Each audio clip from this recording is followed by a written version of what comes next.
কিভাবে এক্সেল বা গুগল শিটে গ্রাফ চার্ট তৈরি করবেন। Hi guys, WhatsApp. আশা করি সবাই ভালো আছেন, সুস্থ আছেন। আমাদের আজকের ভিডিওটি হলো মাইক্রোসফট এক্সেল বা গুগল শিটে কিভাবে গ্রাফ চার্ট তৈরি করবেন। আমাদের বিভিন্ন ধরনের রিসার্চ আর্টিকেল তৈরি করার সময় বা স্ট্যাটিস্টিকের ক্ষেত্রে গ্রাফ চার্ট তৈরি করার দরকার হয়।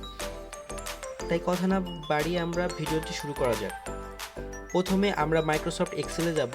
সেখান থেকে গ্রাফ চার্ট তৈরি করার জন্য আমাদের অবশ্যই কিছু ডাটা লাগবে।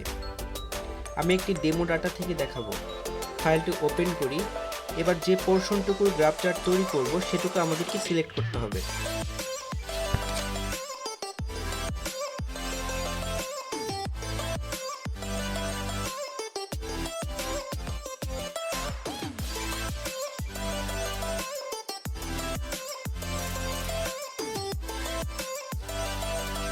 এবার ইনসার্টে প্রেস করি।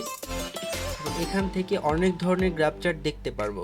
একটি সিলেক্ট করি বা আপনার পছন্দ অনুযায়ী আপনি সিলেক্ট করে নিতে পারবেন। আপনি ডিজাইন অপশন থেকে চেঞ্জ করতে পারবেন, চার্টটি কপি করতে পারবেন এবং ওয়ার্ড ফাইলে পেস্ট করতে পারবেন, অথবা যদি তা না হয় তাহলে স্ক্রিনশট দিয়ে কেটে নিতে পারবেন।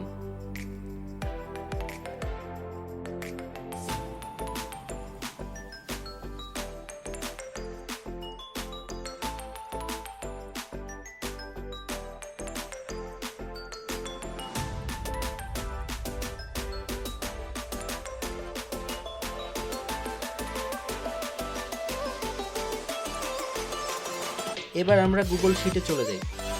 ফাইলটি ওপেন করে সিলেক্ট করি এবং সেখান থেকে ইনসার্টে যাব এবং চার্টে ক্লিক করব।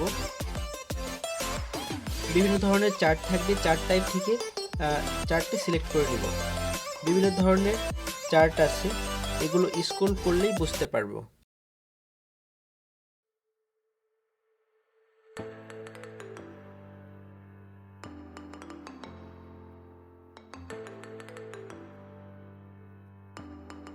থ্রি ডট থেকে ডাউনলোড করতে পারবো পিএনজি বা পিডিএফ যে কোনো ফরম্যাটে।